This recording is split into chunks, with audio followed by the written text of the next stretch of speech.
Life as a royal might seem like a fairy tale, but it's becoming more and more clear that this isn't really the case. Events such as the dramatic split between the royal family and Prince Harry and Meghan Markle have suggested that things aren't always so rosy for the royals, but they're not the first to have struggled with the weight of their public roles. Take Princess Diana, for example. Prince William and Harry's mother famously endured a very public divorce with her husband Prince Charles, was constantly hounded by the British press, and died tragically in Paris in 1997. But things weren't always rough for Diana, especially her relationship with her husband. Things started off well enough. Lady Diana Spencer and Prince Charles married on July 29, 1981 at St Paul's Cathedral, officially making Diana the Princess of Wales. The day was a joyful one for Diana, who said in her biography, "I remember being so in love with my husband that I couldn't take my eyes off him."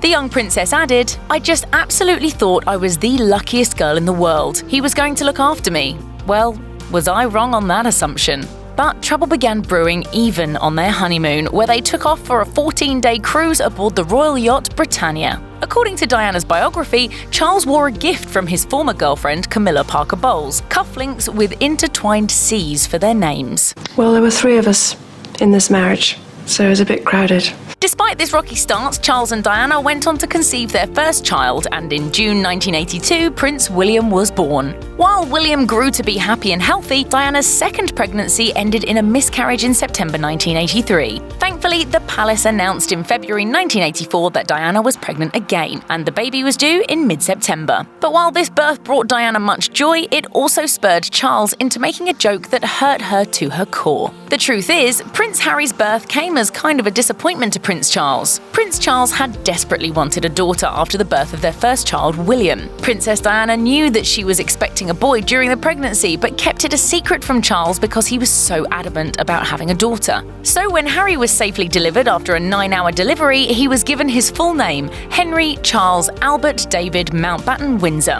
According to Andrew Morton's book, Diana, Her True Story in Her Own Words, the first thing Charles said when he saw his son was, "Oh God, it's a boy, and he's even got red hair." According to Morton's book, Diana later told friends that when she heard Charles's reaction, something inside her died. Charles's comment about Harry's red hair was deeply hurtful to Diana, especially because her older sisters and her younger brother had red hair, so it was clearly a trait that ran in the Spencer family. Morton added that this statement by Charles marked the beginning of the end of their marriage. Prince Charles never really stopped expressing his disappointment at the birth of his second son either. Later, at Harry's christening, Charles said to Princess Diana's mother, "We were so disappointed. We thought it would be a girl." Diana later spoke about this time, saying that the weeks leading up to Harry's birth were the closest she and Charles had ever been. Once Harry was born, however, their relationship changed forever. Diana herself wrote, "Then suddenly, as Harry was born, it just went bang, our marriage. The whole thing went down the drain."